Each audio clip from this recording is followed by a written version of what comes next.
Bismillahirrahmanirrahim. Assalamualaikum warahmatullahi wabarakatuh.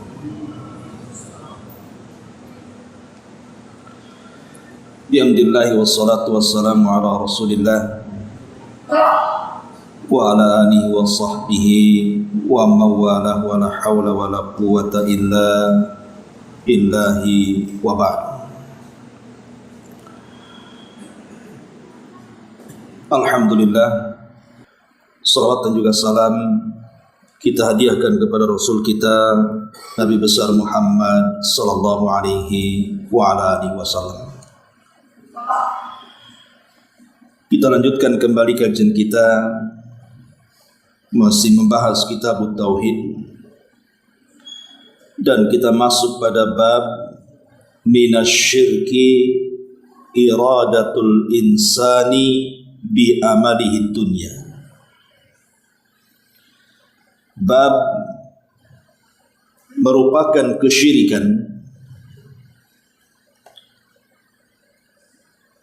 iradatul insan, kehendak manusia bi amalihi, dengan amalannya ad-dunya, diniatkan karena mencari dunia. Tentu yang dimaksud minasyirki di sini bukan syirkul akbar, tetapi syirkul asghar. Bab ini sebenarnya kurang lebih dengan bab ketika bicara tentang riya. Cuman bedanya kalau riya itu seseorang beramal tidak ingin mendapatkan dunia sama sekali. Orang riya itu hanya ingin mendapatkan pujian saja. Dibicarakan manusia sehingga menjadi terkenal, populer, disanjung, dan begitu seterusnya. Tapi dia tidak mendapatkan dunia sama sekali. Tapi kalau bab ini, dia beramal memang mencari dunia. Jadi amalan yang diamalkannya itu adalah amalan agama, tapi tujuannya ingin meraih dunia. Contoh sederhana, seseorang belajar ilmu agama, dia tidak ada niat belajar agama. Dia hanya ingin niat mendapatkan ijazah supaya bisa kerja. Dia ingin haji, tidak ada niat untuk haji. Dia hanya ingin sampai di sana, bekerja dan berniaga. Dia berangkat jihad, tapi tidak ada keinginan untuk jihad, hanya sekedar ingin mengharap mendapatkan harta rampasan perang saja.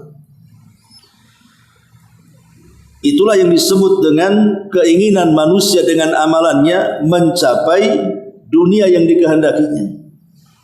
Kalau riya tidak.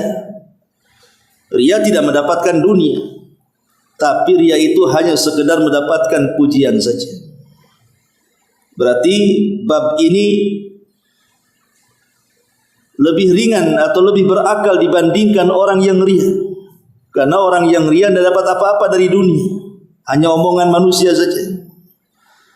Tapi kalau ini dapat dunia, dapat uang, dapat kekayaan, tetapi itu semua adalah karena dunia saja. Baik, kita akan baca dalilnya.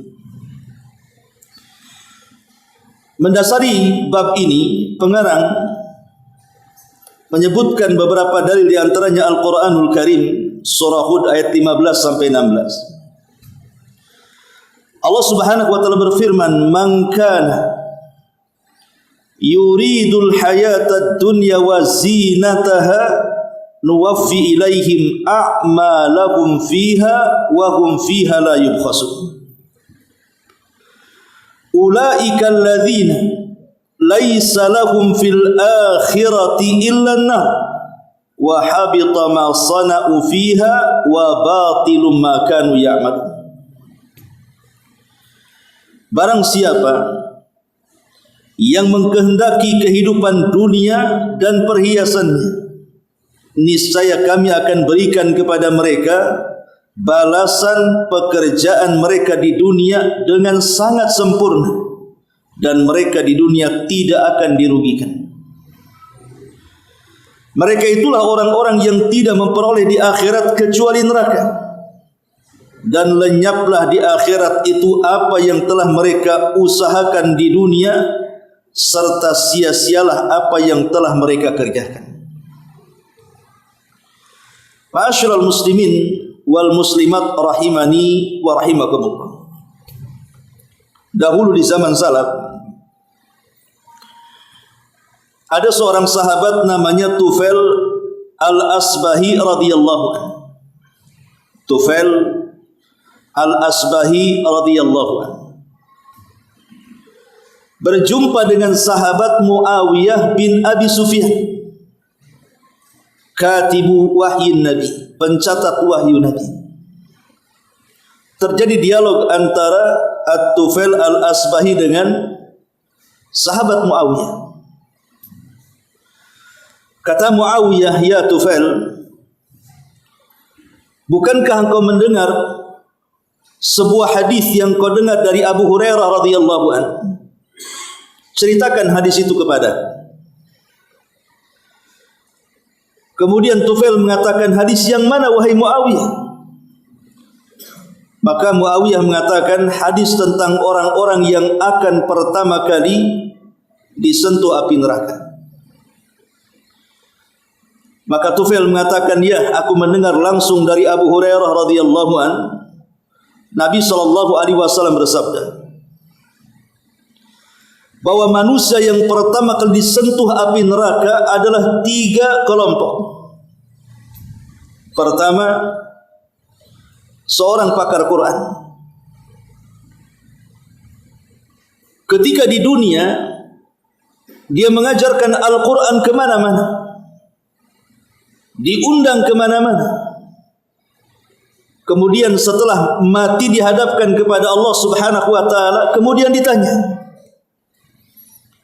apa yang kau lakukan di dunia? Maka sang qari mengatakan, qara'tu fikal Quran, ya Rabb, aku membaca Al-Quran karena, dan aku ajarkan Quran juga karena. Maka Allah subhanahu wa ta'ala mengatakan, kadzabta, dusta engkau. Engkau membaca Quran itu liyuqal anta qari. Engkau membaca dan mengajarkan Quran itu agar manusia mengatakan engkau ini seorang qari, seorang pembaca Quran yang handal. Faqad qil, dan itu sudah diketahui seperti itu. Kemudian Allah subhanahu wa ta'ala mengatakan kepada para malaikatnya, seret orang ini, masukkan ke dalam neraka. Kemudian kelompok yang kedua yang dipanggil adalah seseorang yang rajin sedekah selama di dunia. Tidak ada tempat yang layak untuk diberikan sedekah, dia sedekahkan hartanya di situ. Dia tidak bakhil, dia tidak medit, dia sangat dermawan. Ketika meninggal dihadapkan ke hadapan Allah subhanahu wa ta'ala, Allah mengatakan, apa yang kau lakukan di dunia? Maka dia mengatakan, ya Rabb, saat aku di dunia, aku ini ahli sedekah. Tidak ada tempat-tempat yang layak untuk ku sedekahi, pasti ku sedekah di situ. Tapi Allah mengatakan, apakah sedekah itu karenaku? Dia mengatakan, ya. Tasaddaqtu fika ya Rabb, aku sedekah karena. Maka Allah mengatakan, kadzabta, dustakan. Engkau bersedekah itu liuqal annaka jawad, supaya manusia mengatakan bahwa engkau ini seorang yang sangat dermawan. Engkau hanya ingin mendapatkan pujian manusia saja. Maka Allah katakan kepada para malaikat, ambil orang ini, lempar ke dalam neraka. Kemudian kelompok yang ketiga, saat di dunia dia berjihad, dia menerobos medan tempur, kemudian dia meninggal sebagai syahid. Setelah meninggal Allah panggil orang yang mati syahid ini, kemudian Allah katakan, apa yang kau amalkan di dunia? Maka orang ini mengatakan, qataltu fika hatta ustushhidtu ya Rabb. Aku berperang karenamu sehingga aku mati syahid. Maka Allah mengatakan, kadzabta, dusta engkau. Engkau melakukan itu supaya manusia menganggap engkau ini seorang pahlawan. Niatmu bukan karena. Maka Allah katakan kepada para malaikat, seret orang ini, masukkan ke dalam neraka. Inilah 3 manusia yang akan pertama disentuh api neraka. Padahal mereka beramal amalan akhirat. Tapi kenapa masuk neraka? Bukankah membaca Quran dan mengajarkan Quran itu amalan akhirat? Bukankah orang yang bersedekah membantu orang-orang fuqara wal masakin amalan akhirat?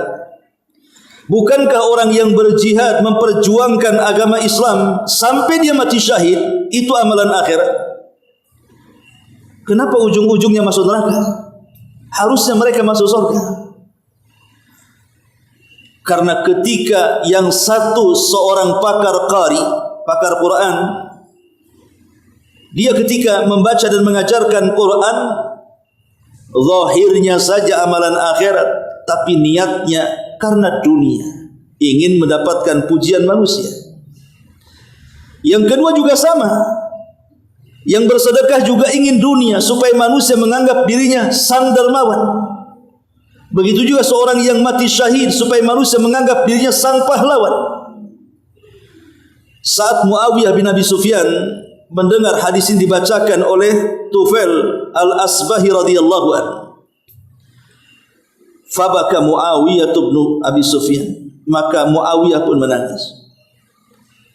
Setelah dia menangis, kemudian dia merenung sesaat, kemudian dia mengatakan, sadaqallahul azim, sungguh Allah subhanahu wa ta'ala maha benar dengan segala firman-Nya.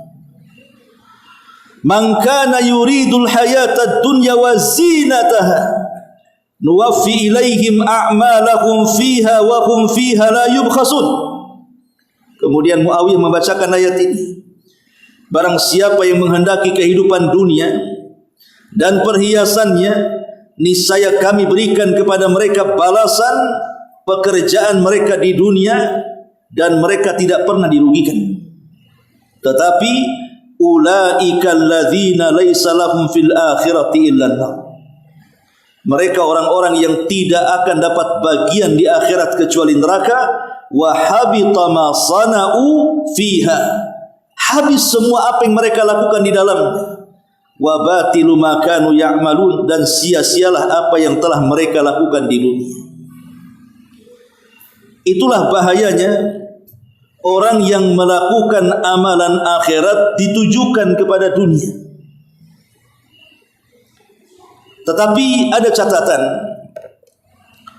Kalau seseorang umpamanya ingin melakukan umrah lillahi ta'ala karena Allah, tetapi di balik niat umrah juga ingin niat berdagang, maka yang seperti ini tidak tercela, cuman mengurangi pahala.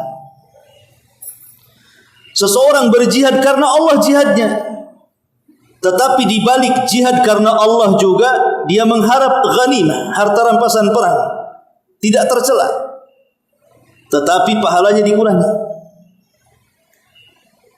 Seseorang menjadi muadzin lillah karena Allah, tetapi di balik itu juga ada harapan, ada bayarannya, tidak tercela, tetapi mengurangi pahala. Kalau ingin sempurna pahalanya, kalau ingin haji ya haji saja, kalau ingin umroh ya umroh saja lillahi ta'ala, kalau ingin jihad ya lillahi ta'ala, tidak ada embel-embel di dalamnya di balik dunia.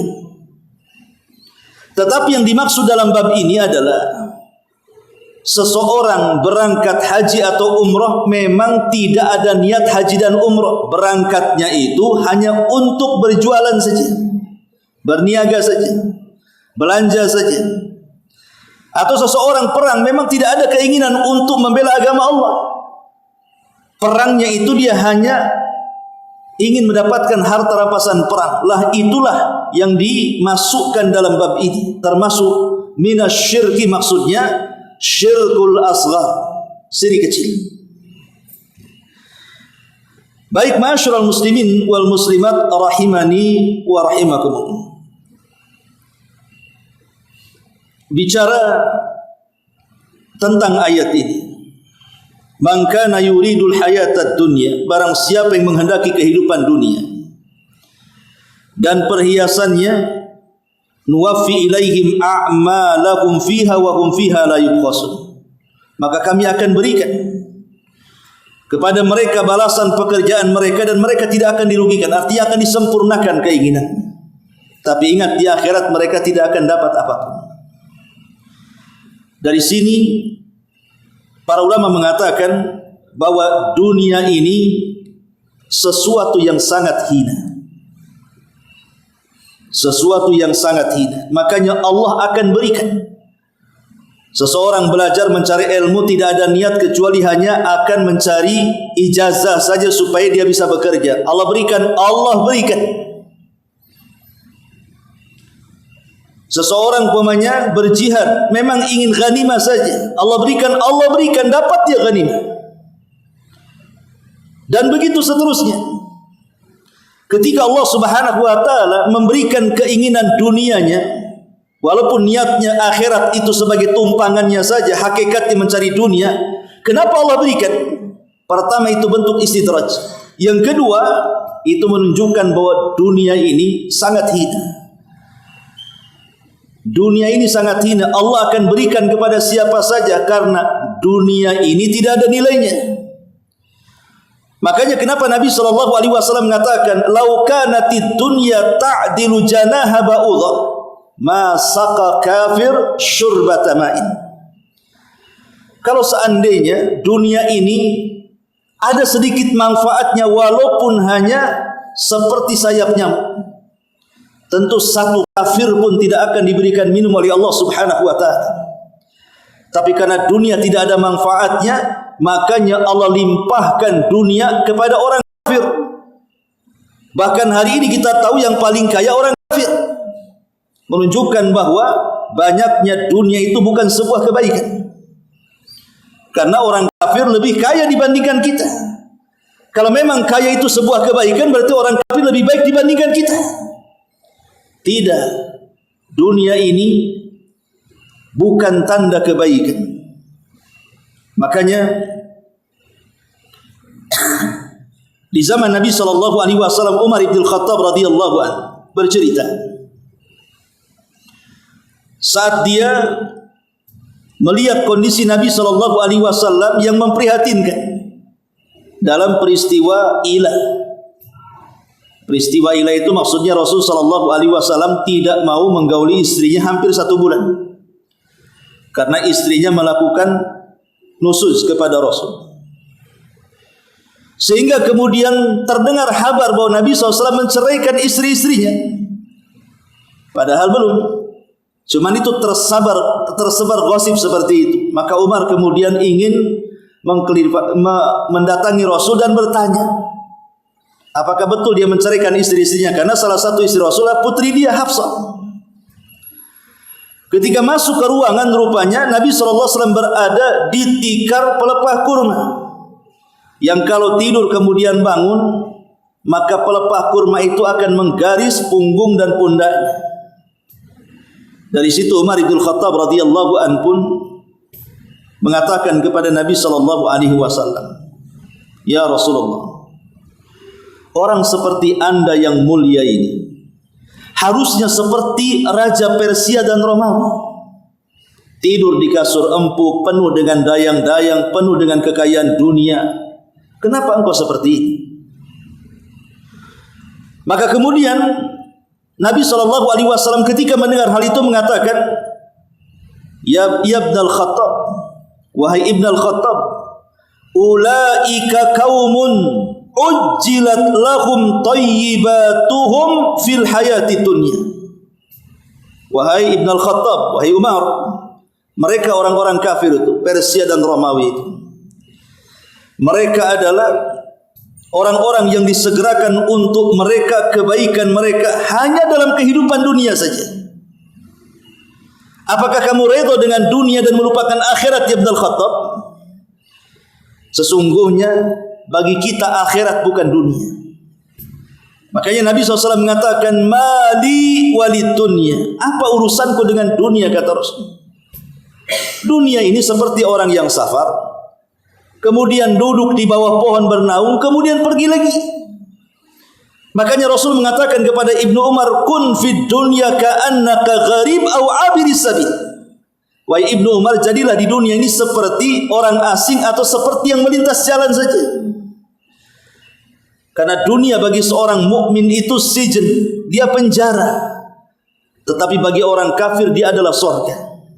Sebagaimana Nabi SAW mengatakan, ad-dunya sijnul mu'min wa jannatul kafir.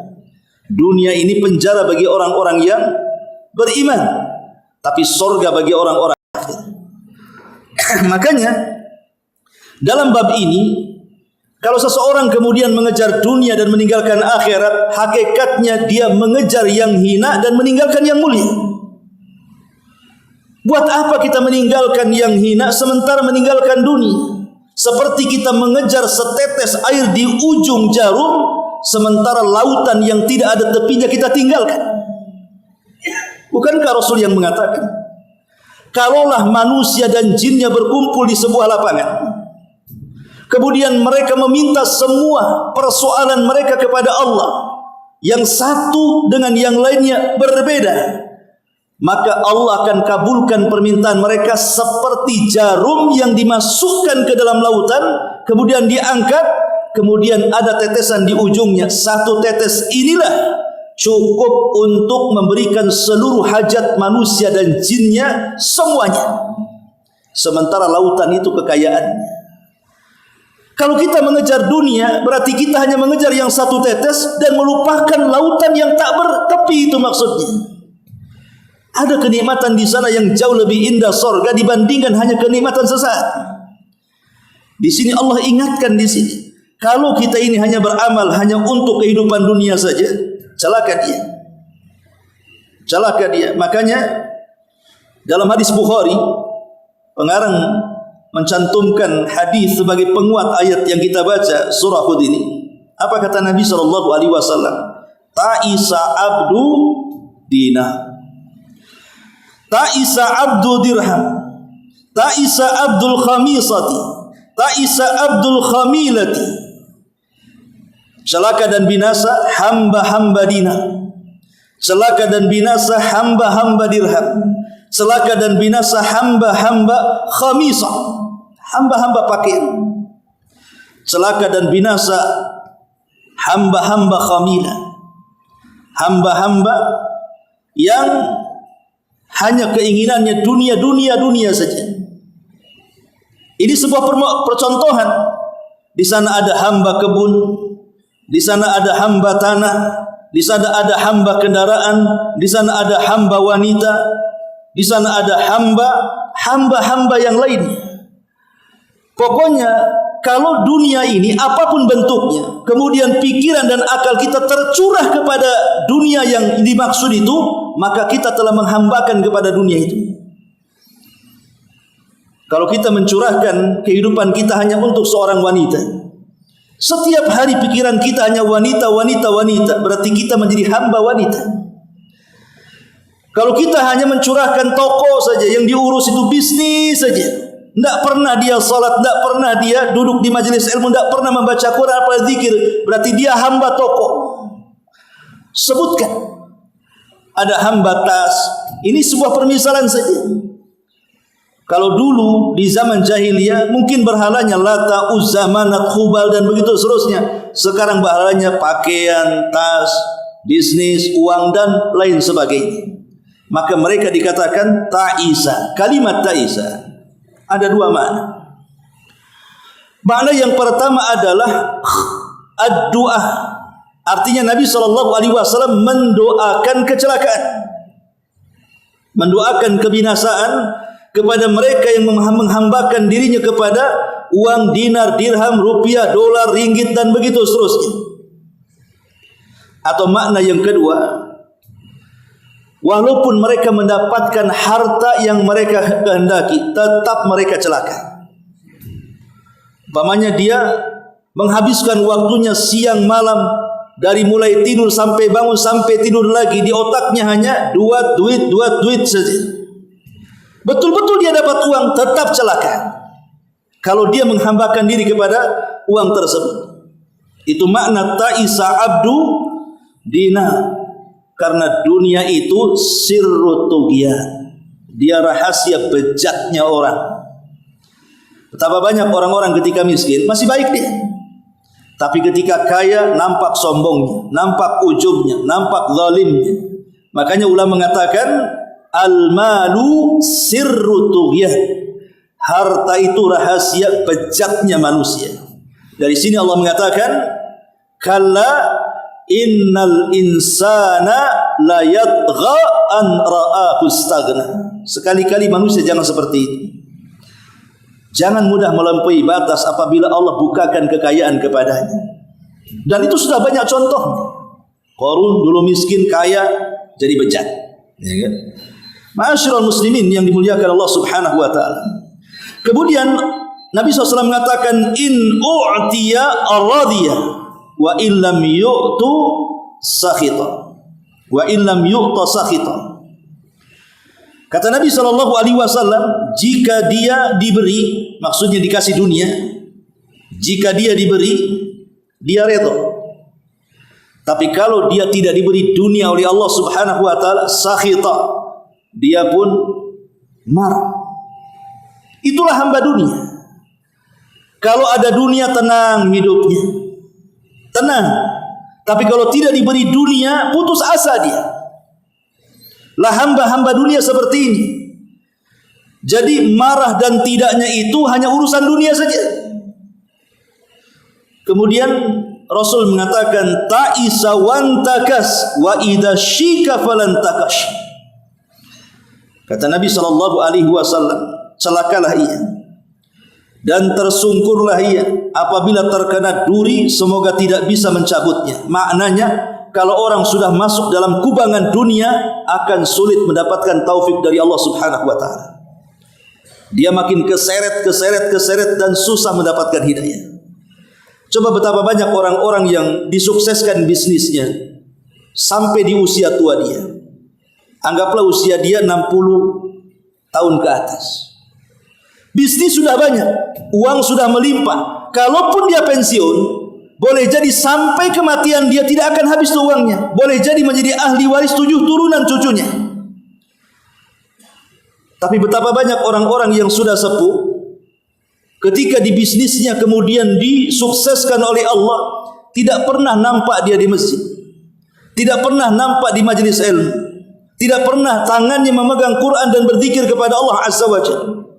Kesibukannya hanya datang ke sana meresmikan sini, datang ke sana meresmikan sini, pertemuan di hotel sana, hotel sini, memperluas cabang dan begitu seterusnya. Orang kalau sudah masuk ke dunia akan kesedot. Ibarat duri kalau sudah nancap susah dicabut, kata Rasul. Makanya Rasul mengatakan wa idza syika falantakash. Kalau sudah tertancap susah tuh dicabut tuh. Karena ada 2 perkara yang tidak mungkin manusia puas untuk mencarinya. Pertama, talabul mal, yang kedua talabul ilmi. 2 perkara tidak mungkin puas dicari. Pertama, mencari harta tidak akan puas. Walaupun kita berkeinginan, kalau saya sudah punya rumah, sudah punya kendaraan, bagi saya sih cukup. Kata siapa? Setelah Allah kasih rumah, kasih kendaraan, minta lagi 1 rumah, minta lagi 2 rumah. Ini tanah kosong siapa, dijual atau enggak nih? Dia terus akan mengejar, kan? Sama juga dengan orang yang cinta dengan ilmu. Makin digali makin bodoh, makin digali makin bodoh, makin luas, sehingga lupa kalau dia menghabiskan usianya untuk menggali ilmu itu. Inilah doa Nabi SAW, wa idza syika falantaqash. Dan ini sangat bahaya. Kalau sudah masuk terjerembab ke dalam dunia, akan sulit untuk keluar dari situ. Kemudian Nabi SAW mengatakan tuba. Ini kebalikannya. Tuba li abdin akhada bi anani farasihi fi sabilillah ash'atha ra'sa maghbaratan qadaman in kana fil khirasati kana fil khirasah wa in kana fis saqati kana fis saqah wa in ista'dzana lam yu'dzan lahu wa in syaffa'a lam yusyaffa'. Kata Nabi SAW, ini kebalikan daripada orang yang pertama ini. Tuba itu artinya sorga. Ada yang mengatakan pohon di sorga. Intinya sorga. Keberuntungan tuba itu. Beruntunglah, bahagialah. Siapa yang akan mendapatkan kebahagiaan itu? Bahagialah seorang hamba yang memacu kudanya berjihad di jalan Allah, kusut rambutnya, berdebu kedua kakinya. Bila ia ditugaskan pemimpinnya sebagai penjaga, dia setia berada di pos penjagaannya. Dan bila ditugaskan di garis belakang, dia akan setia di garis belakang. Kalau dia minta izin untuk menemui raja atau penguasa, tidak diperkenankan. Jika bertindak sebagai pemberi syafaat, maksudnya sebagai perantara, maka dia tidak akan diterima syafaatnya. Artinya tidak dikenal.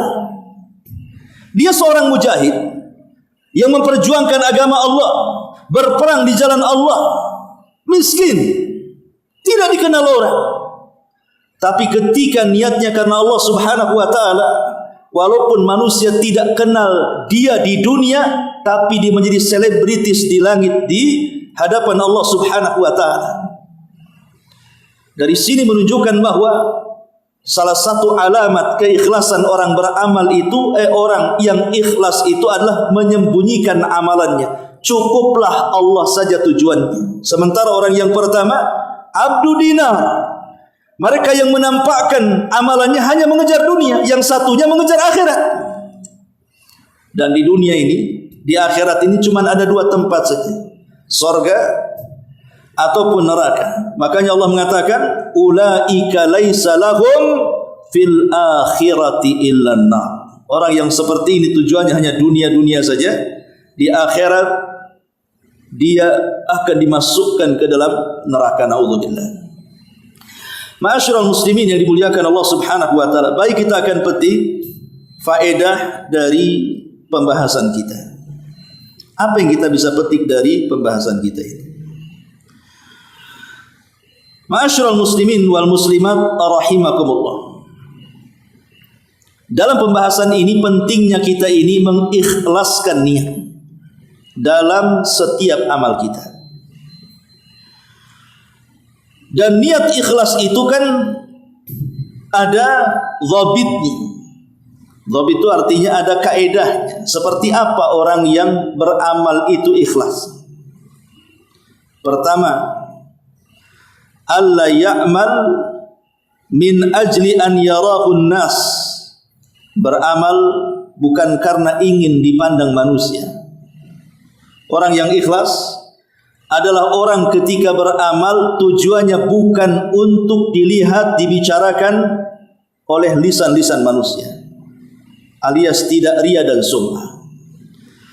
Yang kedua, alla yata'allaq qalbuhu bimadhin nas au dhammihim la. Hatinya tidak terpengaruh dengan pujian manusia atau celaan manusia kepadanya. Bagi dia pujian dan celaan itu sama saja. Tidak menjadikan pujian besar kepala, tidak menjadikan celaan kecil pula badan kita, merasa terhina. Jadi sama saja di mata dia. Karena hati orang baik itu tidak mungkin berubah. Mau orang memuji dia ya seperti itu hatinya, mau mencela juga ya seperti itu hatinya. Lam tataghayyar, tidak berubah sama sekali hatinya. Kemudian yang ketiga, an yakuna ikhfa'ul amali wal israru bihi ahabbu ilaihi min idharihi. Menyembunyikan amalan atau menyamarkan sebuah amalan lebih dicintai bagi dia dibandingkan menampakkannya. Jadi kalau seandainya bisa disembunyikan, disembunyikan sama dia. Dan itu lebih dicintainya dibandingkan harus tampakkan kepada manusia. Dan ini ciri orang ikhlas. Karena ciri orang yang tidak ikhlas itu selalu ingin ditampak-tampakkan amalan. Kemudian yang keempat, an yakuna harisan 'alal bu'di an mawatiniz zuhur wasyuhra illa an yakuna fi dzalika maslahah. Dia bersikeras pada setiap amal akhirat yang dilakukannya itu menjauh dari tempat-tempat yang mengundang pandangan manusia kepadanya, yang mengundang mata manusia melihatnya, karena itu juga yang menjadikan rangsangan riya dan sum'ah. Dia jauhi tempat-tempat seperti itu. Kemudian juga yang nomor 5, alla yazidu fil amali, alla yazidu fil amali li ru'yatin nas. Tidak bertambah dalam amalannya karena manusia melihatnya. Mau dilihat manusia atau tidak dilihat manusia, ya seperti itu saja amalannya. Ini ketika baca Quran nyantai saja, pas dilihat mulai dia gelisah, mulai diindah-indahkan, dibagus-baguskan, dipanjang-panjangkan, dihusuh-husuhkan seolah-olah 40 tahun di kota Mekah dipasih-pasihkan. Namanya contoh. Jadi orang yang ikhlas itu mau dipandang manusia mau tidak, ya itu saja amalannya. Tidak karena kemudian tidak ada yang melihat dikurangi amalannya, ketika ada yang melihat ditambah pula amalannya. Kemudian yang keenam, an yattahima daiman nafsahu bitaksiri wa la yara laha fadla. Ciri orang yang ikhlas dalam beramal itu, dirinya senantiasa merasa kurang dan seolah-olah tidak memiliki keutamaan. Jadi ibadah yang dilakukannya itu serasa masih kurang saja. Masih kurang bagus, masih kurang khusyuk, masih kurang banyak, masih kurang-kurang. Pokoknya dia tidak pernah ujub dengan amalan. Karena ujub itulah bagian daripada ketidakikhlasan. Kemudian selanjutnya an yuktsira minal istighfar ba'dal amali. Ciri orang yang ikhlas adalah orang yang mengucapkan istighfar setelah dia melakukan ibadah. Karena tahu tidak semua orang yang beribadah itu sempurna. Boleh jadi dalam ibadah ada kelalaiannya, ada kekurangannya. Maka dia pun beristighfar setelah melakukan ibadah. Dan yang terakhir, al-farahu bi taufiqillahi lil amali salih. Kalau Allah berikan taufik kepada kita, kaki kita bisa melangkahkan ke majelis ilmu di sini, atau antum bisa melaksanakan salat duha, atau antum bisa bangun di tengah malam melaksanakan tahajud, bahagia. Jangan merasa sempit. Karena itu taufik dari Allah Subhanahu wa taala, bisa melangkahkan ke masjid untuk ngaji, itu kan taufik dari Allah. Betapa banyak kaki-kaki yang ada waktu, sehat badan, tapi berat dilangkahkan karena tidak diberikan taufik. Maka kalau kita diberikan taufik untuk melakukan ibadah, bahagialah dengan taufik itu. Jangan merasa berat dengan taufik yang Allah anugerahkan kepada kita. Inilah yang disebut dengan dhawabitul ikhlasi fil amali. Cara mengetahui orang ini ikhlas atau tidak saat beramal, seperti inilah yang dijelaskan oleh para ulama. Ma'asyiral muslimin wal muslimat rahimani wa rahimakumullah. Lalu bagaimana caranya? Terkadang kita ini kan, hati kita ini, saya, antum atau siapapun kan mudah terbolak-balik, ikhwan. Terkadang awalnya lillah, tahu-tahu li ghairillah. Awalnya khusyuk karena Allah, tahu-tahu khusyuk kepada selain Allah. Hati kita ini tidak mungkin tetap dalam satu kondisi. Makanya Rasul mengatakan, ya muqallibal qulub, tsabbit qalbi ala dini. Wahai zat yang membolak-balikan hati. Artinya hati manusia itu terkadang terbolak-balik. Dalam beramal itu terkadang terbolak-balik. Tadinya ikhlas karena Allah, tahu-tahu li ajli dunia. Rupanya karena dunia saja. Disuruh jadi imam tetap karena Allah kan. Awalnya bagus ibadah, tapi ujung-ujungnya karena dunia. Menjadi muazzin juga demikian, menjadi guru begitu juga, menjadi pendakwah begitu juga. Beribadah apapun, di situ ada kemungkinan niat kita berubah tuh. Maka siapapun yang dia menjadi imam, tidak ada keinginan untuk menjadi imam hanya karena ingin gajinya saja. Dia seorang muadzin, tidak ada keinginan untuk menjadi muadzin sebenarnya, hanya ingin gajinya saja, atau seorang pendakwah, seorang dai tidak ada keinginan mengajar berdakwah, hanya ingin dapat amplopnya saja, atau seorang yang umroh tidak ada keinginan umroh, hanya ingin berniaga saja, atau orang yang berperang tidak ada keinginan jihad, hanya ingin ghanimah saja. Itulah yang dimaksud bab ini. Seseorang beramal akhirat tapi tujuannya dunia. Ini masuk kepada syirkul asghar, syirik kecil. Karena mensyirikatkan. Tapi kalau menjama itu tidak masuk. Seperti yang saya contohkan di awal, menjama itu. Saya menjadi imam lillah, saya ingin dapat pahala juga. Tapi satu sisi kan tidak mungkin juga saya bekerja, siapa yang jadi imam? Ya saya juga ingin gaji lah. Dan begitu umpamanya ya. Saya menjadi muadzin lillah supaya saya dapat pahala dengan suara saya sehingga orang datang ke masjid. Tapi tidak mungkin juga kalau saya kerja di luar, saya jadi muadzin, ya saya juga mengharap gaji. Itu namanya menjamak namanya. Lah menjamak seperti ini pahalanya berbeda dengan mutlak nggak apa-apa jadi imam. Saya jadi imam saja, saya sudah ada gaji dari luar. Saya jadi muadzin saja, saya sudah ada gaji dari luar. Saya pendakwah saja, saya sudah ada usaha dari luar. Itu akan berbeda pahalanya dengan orang yang menjamak karena Allah dan karena dunia. Tapi tidak tercela. Tidak tercela kalau menggabungkan itu. Yang tercela itu kalau tidak menggabungkan. Niat thalabul ilmi itu tidak ada niat mencari ilmu, hanya ingin cari ijazah. Nah, itu yang tercela. Tapi kalau dia saya ingin pinter, ingin mengajak manusia ke jalan Allah, sekalian juga dapat ijazah supaya bisa kerja. Nah, itu tidak dicela, cuman mengurangi pahala kata ulama. Ya. Ma'asyiral muslimin yang dimuliakan Allah Subhanahu wa taala. Lah bagaimana caranya? Apa wasilahnya supaya hati kita ini tidak mudah tergoda dengan dunia, tergoda dengan pujian manusia, dan begitu seterusnya. Pertama wasilahnya, wasilah ilajnya, maksudnya wasilah supaya bisa diobati. An ya'lamal insan anna madhan nas la yanfa'u in kana indallahi madmuman. Ketahuilah bahwa pujian manusia kepada kita atau dunia yang manusia berikan kepada kita itu tidak akan ada manfaatnya bagi kita kalau kita masih mendapatkan celaan Allah Subhanahu wa taala. Buat apa kita dapat dunia kalau Allah mencela kita? Maunya kan kita dapat dunia, Allah memuji kita. Tapi kalau kita dapat dunia, dapat sanjungan manusia, dapat harta benda dan begitu seterusnya, buat apa kalau kemudian hidup di dunia Allah mencela kita? Tidak ada kemuliaan bagi kita. Ini yang pertama, manusia harus tahu tuh.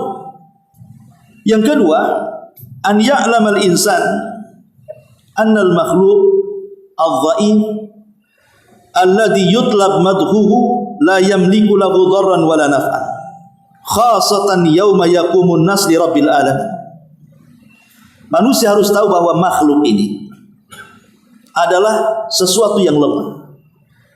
Pujian manusia kepada kita atau manusia memberikan dunia kepada kita, mereka makhluk yang lemah, tidak sekuat Allah Subhanahu wa taala.